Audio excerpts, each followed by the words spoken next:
আচ্ছা, তো এতক্ষণ বললাম যে হচ্ছে লিনিয়ার সিস্টেমেটিক স্যাম্পলিং, অর্থাৎ যখন ক্যাপিটাল এন সমান সমান এই স্মল এন ইন্টু কে, যখন স্যাম্পেল গুণ হচ্ছে স্যাম্পেল মানে ইন্টারভাল যেটা গুণ হয়ে যদি পপুলেশনের সমান হয় তখন সেটাকে বলে লিনিয়ার সিস্টেমেটিক স্যাম্পলিং।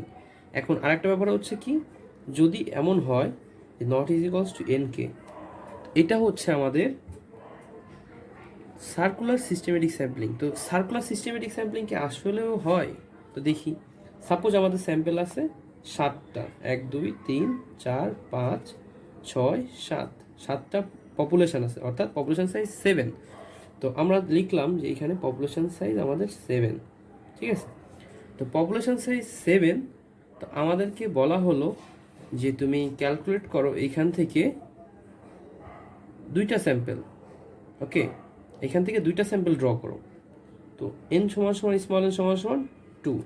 তো তাহলে স্যাম্পল ইন্টারভালটা কী হবে? কে সমান সমান capital N by small N, তাহলে 7/2। তাহলে এখানে কত হয়? 3.5।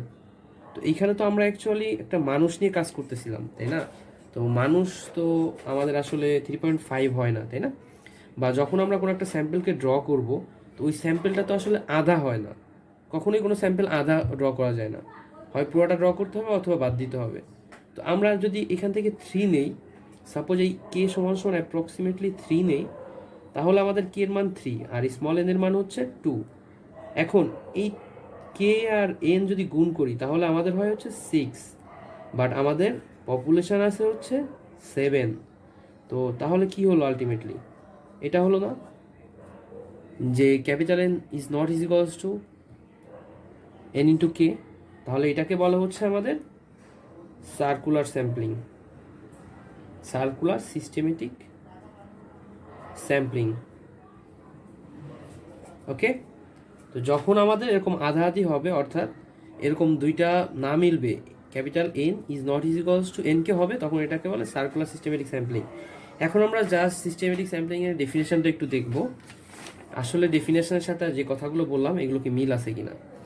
তো এইখানে ডেফিনেশনটা আছে যে consist in selecting only the first unit at random, অর্থাৎ প্রথম যে ইউনিটটা এটা আমরা র্যান্ডমলি সিলেক্ট করব, and the rest being, rest মানে মানে পরবর্তী সব, the rest being automatically selected, পরবর্তী সকল কিছু সিলেক্টেড হবে according to some pre determined pattern.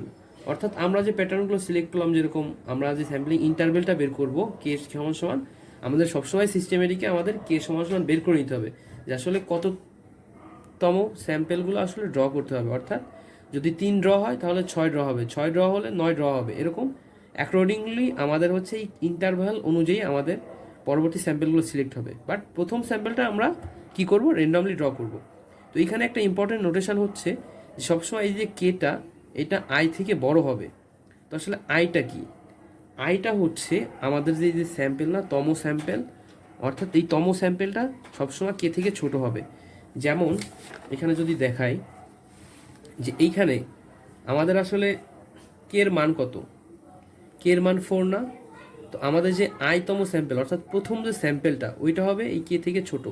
তো এইখানে আছে 20টা স্যাম্পেল, তো এই 20টা স্যাম্পেলের মধ্যে এই প্রথম স্যাম্পেলটা হবে কোনটা? 1 2 3 4, এই 4টা হতে পারবে যে কোনো একটা, বাট 5 কিন্তু প্রথম স্যাম্পেল হতে পারবে না। কারণ কি? আই যে প্রথম স্যাম্পেলটা এটা সবসময় হয় কে থেকে ছোট হবে অথবা কে এর সমান হবে। অর্থাৎ কে ছিল আমাদের 4, স্যাম্পলিং ইন্টারভাল 4, অর্থাৎ এই 4 এর সমান অথবা 4 থেকে ছোট হবে। অর্থাৎ প্রথম স্যাম্পেল আমরা 1 নিতে পারি, 2 নিতে পারি, বা 3 নিতে পারি, বা 4 নিতে পারি। এই কারণে আমরা এখানে 4টা ভাবে ড্র করে দেখাইছি যে প্রথম স্যাম্পেলটা যদি নেই, 1 নাম্বার স্যাম্পেলটা র্যান্ডমলি প্রথমটা চয়েস করি, তাহলে পরবর্তী যে 4টা স্যাম্পেল অ্যাকর্ডিংলি সিলেক্ট হবে। তো এই যে এইভাবে, যদি 2 প্রথম স্যাম্পেল হয় তাহলে সেক্ষেত্রে এইভাবে হবে, যদি 3 নেই সেক্ষেত্রে এইভাবে হবে। অর্থাৎ 3, এই যে যদি 3 নিছি আমরা প্রথম স্যাম্পল হিসাবে, তো 3-এর সাথে এই যে আমরা বলছি কি কেটা সবসময় যোগ হবে, তো 3-এর সাথে যদি 4 যোগ হয় তাহলে কত হয়? 7 হয় পরবর্তী স্যাম্পল। এই 7-এর সাথে 4 যোগ হলে কত হয়? 11 হয়। 11-এর সাথে 4 যোগ হলে 15 হয়। 15-এর সাথে 4 যোগ হলে 19 হয়। তো আবার যদি আমরা 4তম স্যাম্পলটা নেই, সেক্ষেত্রে 4-এর সাথে কি হবে? এই যে ইন্টারভেলটা যোগ হবে 4, তাহলে 8 হয়। 8-এর সাথে আবার 4 যোগ হলে 12 হয়। 12-এর সাথে 4 যোগ হলে 16, 16-এর সাথে 4 যোগ হলে 20 হয়। তো এইটাই যে অ্যাবভ 4 কম্বিনেশন ইজ অ্যাকসেপ্টেড, অর্থাৎ এই উপরে যে 4টা কম্বিনেশন, এই 4টা combination accepted, you can choose one of them. তুমি এই 4টা কম্বিনেশনে যে কোনো একটা ড্র করতেই পারো। This sample follow linear systematic sampling, এই যে স্যাম্পলিংটা এটা ফলো করে linear systematic sampling, because capital N is equals to N K, অর্থাৎ ক্যাপিটাল এন 20, আমাদের স্যাম্পল ড্র করতে বলছে 5, আর ইন্টারভ্যাল বের হয়েছে 4, তো এই দুটা যদি গুণ করি তাহলে আমাদের ক্যাপিটাল এন এর সমান হয়। এইটাই হচ্ছে মেইন কথা।